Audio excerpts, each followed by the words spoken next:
Desroches. On peut y aller, M. Lamarche. Parfait. Bonjour à ceux qui viennent d'entrer dans la rencontre. Bonjour à tous. Bienvenue à la séance extraordinaire du Conseil du mardi 24 août 2021. C'est une rencontre qui est enregistrée dans le but d'être diffusée, étant donné que c'est une rencontre extraordinaire. Aujourd'hui, 2 points sont inscrits à l'ordre du jour. Il y aura aussi des demandes, des questions qui ont été adressées qu'on pourra répondre à la fin de la période de vote des deux points. Donc, là-dessus, Maître Tremblay, je vous cède la parole. Oui, bonjour. Bonjour à tous. Donc, bienvenue à cette séance extraordinaire du 24 août 2021.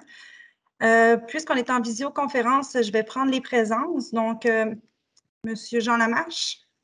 Oui, je suis présent. Monsieur François Bellil. Madame Ginette Bellemare. Présente, Maître Tremblay. Madame Maryse Bellemare. Présente, Madame la greffière. Monsieur Danny Carpentier. Monsieur Michel Cormier. Présent, Madame la greffière. Monsieur Daniel Cournoyer. Présent, Madame la greffière. Monsieur Claude Ferron. Présent, Madame. Monsieur Pierre-Luc Fortin. Présent, Madame la greffière. Je croyais vous avoir vu aussi. Madame Marie-Annick Mercure. Madame Mercure. Présente. Ah, OK, présente. OK, super. Monsieur Pierre Montreuil. Je suis présent, Madame la greffière. Madame Valérie Renaud-Martin. Présente. Monsieur Denis Roy. Présent, Maître Tremblay. Madame Sabrina Roy. Présente, Madame la greffière. Monsieur Luc Tremblay. Je suis présent. Et dans nos fonctionnaires, Madame France 5 Mars. Oui, présente. Monsieur Ghislain Lachance. Présent, Madame. Monsieur Robert Dussault. Madame, oui, Madame Annie Pagé. Présente. J'ai également Madame Sophie Desfossés et Monsieur Philippe Champagne. Donc, comme Monsieur le maire a bien dit, donc nous avons 2 points à l'ordre du jour et un 3e point qui est la période de questions. Donc, le premier point, c'est la candidature de la Ville de Trois-Rivières aux Jeux du Québec. Donc, c'est dans le processus de notre candidature pour les Jeux du Québec. On doit autoriser le dépôt du cahier technique à Sport Québec pour la candidature de la tenue des Jeux du Québec à Trois-Rivières en 2025. Personne pour proposer? Mais avant de proposer, adopter, demander le vote, Monsieur le maire, est-ce que je pourrais m'exprimer ou normalement, on le fait après, Claude. Je sais pas si... Pour favoriser le débat, je pense qu'avant de demander le vote, vas-y. vous allez me convaincre de ne pas demander le vote, là, mais... Non, mais comme je vous l'ai exprimé tantôt, d'entrée de jeu, c'est une réflexion que je me fais depuis un bout avec l'urgence climatique. Comment est-ce que c'est compatible avec le fait que si on va accueillir des événements à grand déploiement, on parle souvent du Grand Prix qui a un impact, une empreinte écologique assez considérable. C'est le cas, mais c'est peut-être le cas aussi, puis ça reste à voir et à explorer, mais de d'autres grands événements, qu'on parle des Jeux du Québec, entre autres, ou les Jeux du Canada. Ça demande une logistique et des infrastructures plus grandes. Ça demande souvent du transport aérien, ce qui fait que on pourrait penser que le budget carbone de ces événements-là explose. Donc, dans un contexte d'urgence climatique, je comprends le besoin ici aujourd'hui, ce qu'on fait, c'est qu'on vient définir les éléments techniques, les différents plateaux, où il va falloir investir des sommes. Je suis tout à fait conscient que ça pouvait aider la population à se donner des infrastructures à jour. Mais ce que je questionne aujourd'hui, c'est l'ampleur de ces infrastructures-là. Est-ce qu'on est obligé de se donner un stade de baseball pour accueillir des Jeux canadiens dans un contexte d'urgence climatique? Ou plutôt que de se bâtir ou de rénover un terrain existant à moindre coût? Je suis conscient aussi qu'il y a tout le temps des budgets associés à ça ou pas des budgets, mais des subventions associées à ça, fait que ça peut être tentant d'aller vers ça. Je suis conscient aussi qu'on a fait le choix d'aller vers le tourisme sportif. Donc, c'est toutes des contradictions qui sont mis au jour avec l'urgence climatique, malheureusement. Donc, c'est un cheminement que je me suis fait, puis j'étais très mal à l'aise aujourd'hui de poursuivre dans cette lignée-là, de vouloir éventuellement avoir les Jeux du Québec, qui est un beau projet de collectif qui peut mobiliser des gens, j'en suis bien conscient. Puis après ça, les Jeux du Canada, puis on s'embarque dans quelque chose qui va faire en sorte qu'on va être un grand générateur de gaz à effet de serre, alors que on met à risque l'humanité dans cette histoire-là. Fait que je vais être obligé de demander le vote aujourd'hui, collègues, à moins que vous ayez des éléments importants. On va donc avoir besoin d'un proposant. Oui. Je propose, Monsieur le maire. OK. Daniel. Quelqu'un qui appuie? J'appuie, Monsieur le maire. Michel. Parfait. Claude, vous demandez le vote? Oui, je vais demander le vote, monsieur le maire. Parfait, on va procéder au vote. Est-ce que... Oui, Donc, M. François Bellil est absent. Madame Bellemare, pour ou contre? Malgré les propos de mon collègue Claude Ferron, ses inquiétudes, je suis persuadée que l'équipe du service des loisirs et toute la grosse organisation des Jeux vont se sensibiliser à ces problématiques-là. Donc, aujourd'hui, je vais voter pour. Madame Maryse Bellemare, pour ou contre? Je vais voter pour, en considération aussi que nous avons des athlètes québécois qui doivent bouger et, pour le sport. De mon côté à moi, c'est cette raison. Monsieur Carpentier est absent. Monsieur Michel Cormier, pour ou contre? Pour, Madame la greffière. Monsieur Daniel Cournoyer, pour ou contre? Je l'ai proposé, madame, donc je suis contre. Excusez, je suis pour. Pardon, quel lapsus. Monsieur Claude Ferron, pour ou contre? Je vais être contre, madame.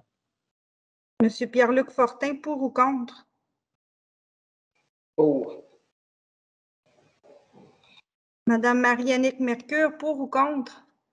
Je vais voter contre. Je m'excuse, mon son est vraiment mauvais. Je vais être brève, là, mais je sais pas que c'est pas un beau projet, puis je comprends vraiment les avantages d'un tel projet, mais un peu à la manière de mon collègue Claude, c'est pas dans ma liste de priorités pour la ville actuellement.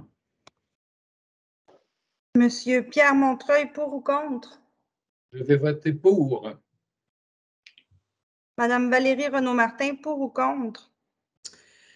Dans l'optique qu'on dépose aujourd'hui le cahier technique, là, puis que c'est dans le fond le détail de la subvention qu'on dépose aujourd'hui, moi je vais voter pour avec des réserves sur le budget qui va nous être présenté. Donc, j'attendrai la suite là, pour valider si c'est encore un besoin pour la ville. Mais pour aujourd'hui, je suis pour. OK. Monsieur Denis Roy, pour ou contre? Je vais voter pour, compte tenu qu'il s'agit des Jeux du Québec. Je suis toutefois très sensible à l'impact d'une éventuelle candidature plus formelle et plus, une confirmation de la candidature pour les Jeux du Canada, une confirmation définitive. Puis je pense que l'état d'esprit ou l'acceptabilité sociale sur ces grands événements-là va possiblement évoluer dans les 2-3 prochaines années. Fait que, je pense que la question devra se reposer à ce moment-là pour les Jeux du Canada. OK. Merci. Monsieur, excusez-moi, Madame Roy. Madame Sabrina Roy, pour ou contre? Pour. Et Monsieur Luc Tremblay, pour ou contre? Officiellement pour, madame. Donc, j'ai 2 personnes contre. 1, 2, 3, 4, 5, 6, 7, 8, 9, 10 personnes pour. Donc, c'est adopté. Parfait, merci beaucoup. Ensuite, nous sommes rendus au point 2, qui est la convention avec l'Association de tennis de Trois-Rivières. Donc, on confie à cet organisme rétroactivement au début mai jusqu'en octobre 2021 pour une somme de 99 679,66 taxes exclues la gestion de la programmation des activités de tennis extérieures sur le territoire de la ville. Une personne pour proposer? Proposer, Madame la greffière. Une personne pour appuyer? Je vais l'appuyer, madame la greffière. Luc Tremblay. Parfait. Le vote est-il demandé? C'est adopté à l'unanimité. On va donc, merci beaucoup, Mme Tremblay. On va donc maintenant passer à la période de questions. Madame Simard, est-ce que vous prenez la partie animation de cette période? Oui, tout à fait.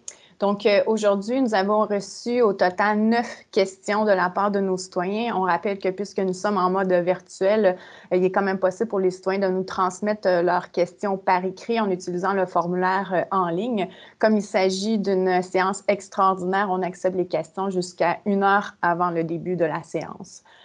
Donc, je vais débuter avec les 3 premières questions qui proviennent de Mme Mélissa Doucet. Je précise que les 9 questions aujourd'hui concernent les projets d'aménagement d'îlots sur la rue Nicolas-Perrault. Donc, la première question de Mme Doucet. Le porte-parole de la Ville, M. Guillaume Chelette-Janson, a évoqué le fait que sur Nicolas-Perrault, on constatait une forte circulation de non-résidents. J'aimerais savoir de quelle façon il a été possible d'en arriver à cette conclusion. Comment sait-on à la Ville que les voitures empruntant cette rue ne sont pas tout simplement celles des résidents? Écoutez, ce qu'on nous dit, c'est qu'avec les comptages en place, on peut établir qu'une certaine origine-destination, où on évalue qu'entre 400 et 500 véhicules circulent dans chacune des directions.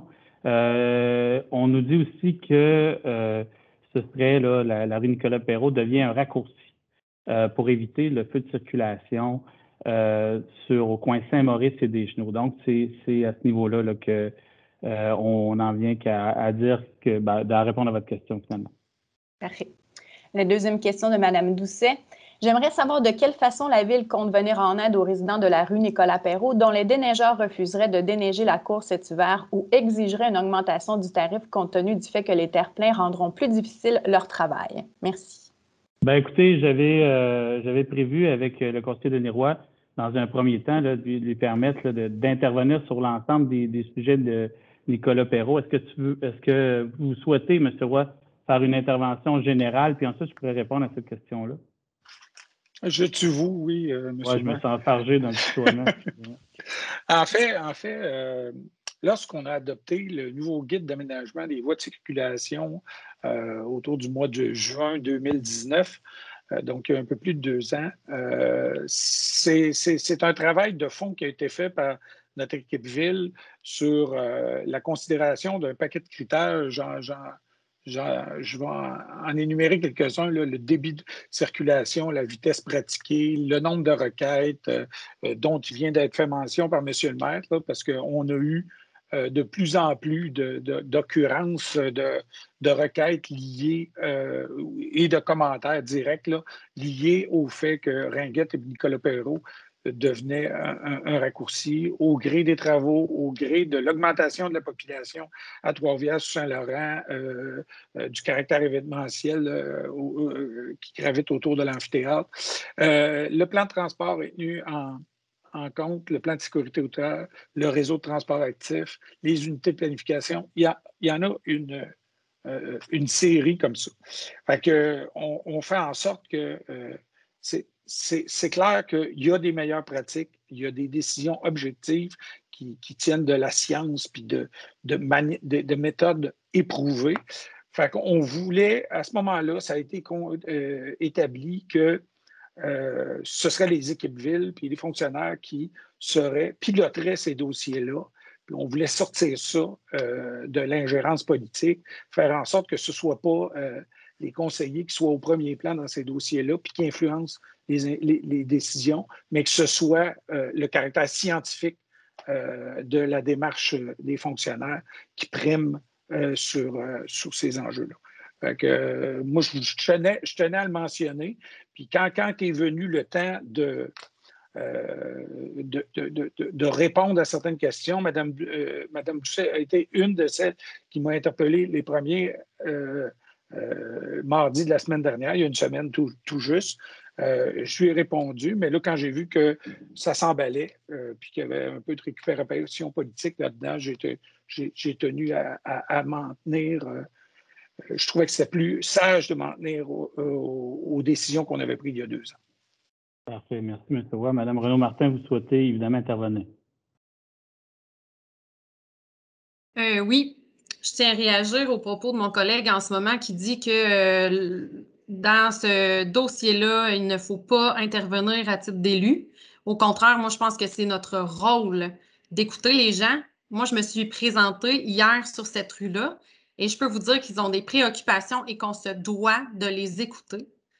Et c'est d'ailleurs ce que j'ai fait. Puis quand on va là, on voit qu'il y a des problèmes qui sont créés et causés par ces îlots-là. Je comprends qu'on a un guide. Moi aussi, quand on m'a présenté le guide, je trouvais ça très bien. Sur papier, sur plan, c'est super.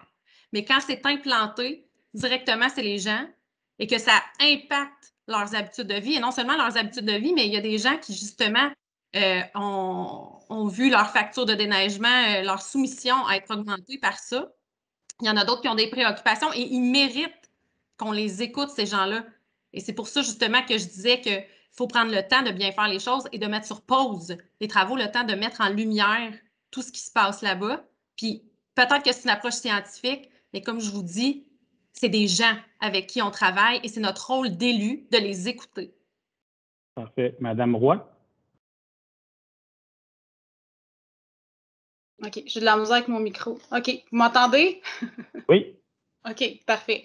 Ben moi, je pense que là, j'ai comme pas le choix d'intervenir présentement parce que je le vis avec la treille. On le vit, là, c'est plus juste de la théorie, là, c'est de la pratique. Là. Je sais que sur Nicolas Perrault, c'est pas commencé.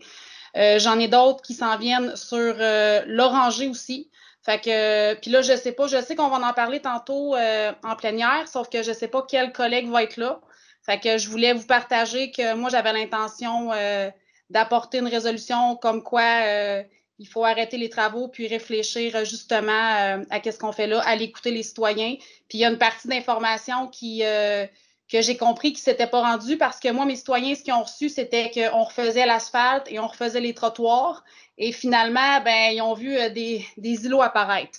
Puis ça, cette information-là, ils l'ont reçue quelques jours avant que ça l'arrive. Fait que j'ai l'intention aussi qu'on se dote d'une politique d'information citoyen quand on fait des gros travaux comme ça. Dans le sens que est-ce qu'on envoie un dépliant 2 mois avant ou peu importe, là, on regardera qu'est-ce qu'il y a à faire avec ça, mais je pense que ça serait important de le faire parce qu'il y en a beaucoup qui se sentent pas informés et impliqués, puis je pense que c'est important de les impliquer. Fait que je voulais juste vous informer de mon intention de déposer ces deux choses-là très prochainement. Parfait, voilà. Merci Montreuil. La rue Marie-Leneuf me concerne dans le district du Carmel. Oui, il y a dérangement. Oui, il y a changement dans les habitudes de circulation pour les résidents, mais surtout pour les gens qui sont trop pressés et qui utilisent des rues comme des raccourcis. Une rue locale doit rester une rue locale. Alors, oui, il y a des dérangements, mais si la déviation permet d'amener les véhicules sur des boulevards et non plus sur des rues locales, oui, il y aura des conséquences. Mais avec le temps, moi, je suis confiant que les changements de comportement vont se cristalliser et vont s'améliorer. Moi, c'est ma conviction. Oui, c'est vrai que c'est dérangeant, mais il y a une adaptation qui est incontournable. Et la priorité doit demeurer la sécurité des plus vulnérables. Une rue locale, on doit calmer le trafic et les îlots en question sont une façon de ralentir le trafic pour améliorer la sécurité. C'est ce que je voulais ajouter. Parfait. Je veux juste amener une précision concernant les communications. Il faut bien, je pense qu'il faut positionner les choses et les dire comme elles sont, là. Il y a eu un article notamment qui a été publié au mois de mai. On a déjà annoncé lors du lancement de la programmation que ces îlots-là seraient aménagés. Par la suite, il devait y avoir communication, que ce soit sous forme de communiqué, sous forme de pamphlets dépliants ou sous forme d'accroche-porte. Il semble, puis c'est ce que nos communications nous ont dit, qu'il y a eu là, un problème concernant la distribution de ceux-ci, puis ça, c'est quelque chose qui ne se reproduira pas. On va s'assurer que ce soit fait là, à l'avenir d'une façon que les gens puissent avoir l'information d'avance. Donc, c'est ça. Là. Il ne faut pas mêler les choses. Au niveau des communications, il y a un manque qui a été fait, il y a faute avouée, puis on va s'assurer que ce ne sera plus comme ça dans le futur. Maintenant, je vais, dans un premier temps, céder la parole à ceux qui n'ont pas encore intervenu. Marie-Annick Mercure. Hey, ça ne sera pas très, très long, là, mais je me demandais juste, dans le fond, vu qu'on devait en discuter tantôt puis que l'on fait maintenant la discussion, mais y avait-tu comme un préambule à ça? Y avait-tu comme, je ne sais pas, les gens des coms ou quelqu'un qui voulait nous expliquer un peu la situation avant qu'on émette nos opinions pour être sûr qu'on a Normalement, oui, ben, c'est un très bon point. Normalement, on devrait on devrait le faire. On avait prévu de le faire tout de suite après en réunion de. Ça ne me dérange pas qu'on le fasse maintenant publiquement, évidemment, vous me connaissez, mais j'aurais juste aimé ça, avoir les informations avant que tout le débat se fasse, par exemple. Après, c'est plus difficile de changer d'idée quand on a déjà donné notre opinion et qu'on n'avait pas nécessairement toute l'information en main. Il me semble que ça serait plus simple, en tout cas. C'est sûr que ce serait mieux de transposer ça en plénière. Moi, je suis d'accord avec vous. On aurait l'ensemble des éléments. Mais Marie-Annick propose de le faire publiquement. Moi, ça ne me dérange pas quand est-ce qu'on le fait, mais s'il y avait une présentation avec une partie informative avant, je voudrais qu'on la fasse avant. Bon, on va respecter l'ordre du jour de la prochaine rencontre. Claude Ferron, est-ce que c'est la même chose? Je trouve le souhait de Marie-Annick qui est très louable. Je veux dire, avant qu'on commence à se prononcer là-dessus, on peut avoir une mise à jour de ce qui se passe. Moi, j'ai eu des brides d'informations via les médias, mais là, aujourd'hui, on est en réaction des commentaires de citoyens qui sont en furie. Fait que je veux dire, on n'est pas mieux, on est des réactionnaires dans la patente. Là, fait que... je suis à la même place que toi, Claude. C'est pourquoi j'aurais aimé, même ce qu'on peut faire, c'est qu'on peut, on peut prendre le temps d'aller faire cette rencontre-là puis revenir après. C'est ça que vous souhaitez. Moi, j'ai pas de problème avec ça. Si vous voulez qu'on se transmette toute l'information, parce qu'il y a des fonctionnaires qui vont avoir à se positionner, tout ça, j'ai pas l'intention de le faire sur la place publique. C'est ça qu'on ne le fera pas en mode public pour exactement les raisons qu'on s'était données dans le passé. Donc, c'est lorsqu'on fait intervenir des gens qui ne sont pas du politique, on souhaite le faire en huis clos. Pas de problème avec ça. Juste pour... je vais terminer là-dessus. Moi, dans 2019, j'ai eu des îlots qui sont apparus dans mon district, effectivement. Puis, on était au balbutiement. Puis, je veux dire, effectivement, les citoyens m'interpellaient parce qu'on venait directement dans leurs habitudes de vie, tout ça. Puis, il y a un choc qui est comprenable, tout ça. Mais là, j'en entends plus parler. C'est rentré dans les mœurs. Il y a des gens qui se sentent beaucoup en bien meilleure sécurité maintenant aussi. Puis j'ai des témoignages de ça aussi. Fait que, souvent, on entend un côté de la médaille, mais il y a tout l'autre pan aussi qui s'exprime peut-être pas. Puis on ne fait pas parler ces gens-là aussi. Là, fait que juste faire attention à tout ça. Mais j'ai bien hâte d'entendre ce qui s'est passé avec toute l'histoire de communication puis dans ce dossier-là. Parfait. Ben écoutez, je pense qu'on pourrait déjà passer là. Écoutez, il reste, par exemple, Mme Simard, il reste quelques questions, oui. Il reste quelques questions. On peut y répondre de la façon la plus sommaire possible, puis après ça, on ira discuter de l'autre côté. Donc, parfait. Il y avait cette question-là qui a donné lieu à l'ensemble de ces échanges. Par rapport au déneigement, il faut, puis là, je vais essayer de vous répondre de la façon la plus factuelle possible, c'est que les rues qu'on va avoir, il y a des rues qui sont à Trois-Rivières qui ont cette largeur-là ou qui sont moins larges et il ne semble pas avoir de problème avec les déneigeurs privés. Donc, on vous invite, là, dans le cas où on se servirait de ça pour augmenter votre soumission, de faire appel à plusieurs appels d'offres, aller chercher d'autres soumissions pour pouvoir avoir au moins des éléments comparables. Tout à fait. On va poursuivre, Mme Simard. Parfait. Donc, Mme Doucet avait une dernière question. Considérant le court délai entre l'annonce et le début du chantier, j'aimerais savoir si la Ville est prête à suspendre les travaux d'installation de terre-plein sur Nicolas Perrault, le temps d'expliquer le projet aux résidents et d'entendre leurs préoccupations. Lorsque les travaux sont en cours, on s'expose à des pénalités lorsqu'on vient modifier le calendrier de l'entrepreneur. Ça, c'est ce qu'il faut savoir. Maintenant, écoutez, il va y avoir des poursuites de discussion tantôt. Il faut juste faire attention. On s'est doté d'éléments pour justement éviter l'intervention politique en 2019. Donc, c'est un peu vers ça qu'on va, mais il y aura une rencontre plus tard. On va poursuivre. Mme Simard.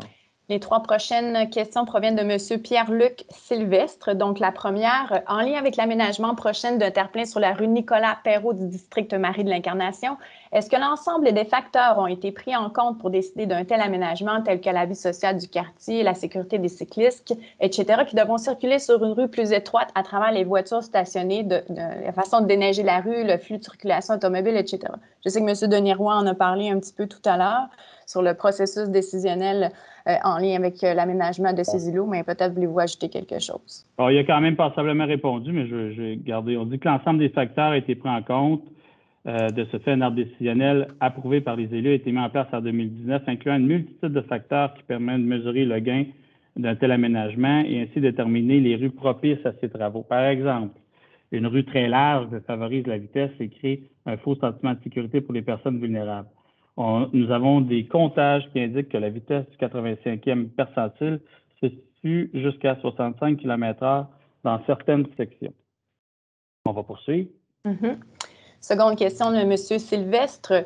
Il prétend que sur la rue Nicolas-Perrault, la majorité des résidents sont contre cette construction des îlots végétalisés. Il affirme que d'autres solutions moins invasives existent afin de diminuer la vitesse sur la rue. Donc, sa question, pourquoi la Ville de Trois-Rivières va à l'encontre des résidents dans ce dossier? Ce sont eux qui vont être aux prises avec les complications apportées pour la construction de ces îlots par la suite. Tel qu'avait été mentionné en mai dernier, il y a bien sûr la question de la sécurité routière, mais il y a aussi le fait qu'on veut réduire les îlots de chaleur et puis, en tout cas, encourager la rétention ou l'écoulement des eaux de pluie. C'est deux autres des éléments qui sont à considérer dans ces travaux-là. Monsieur le maire, juste un petit point. Rapidement. Simplement que les aménagements sont sur un petit bout de Ringuette, puis un bout un petit peu plus important de Nicolas-Perrault, mais l'impact positif de l'élimination de ce raccourci-là se répercute sur tout le secteur. Fait que c'est pas simplement les citoyens riverains des infrastructures qui vont bénéficier du gain de sécurité, mais tout le quartier.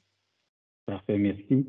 La précision. On va poursuivre avec l'autre question.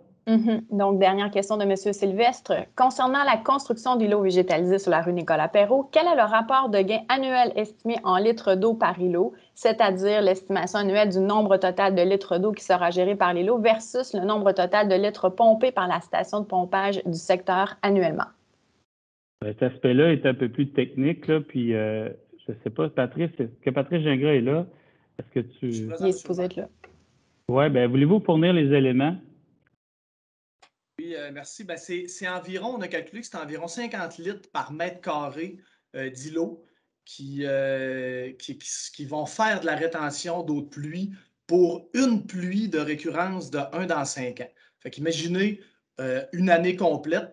Je tiens juste à préciser que on a parlé beaucoup d'apaisement de circulation puis de mesures de sécurité, mais c'est également deux autres énormes facteurs qui sont la rétention des eaux de pluie, puis également les îlots de chaleur qui sont amenés par ces îlots-là.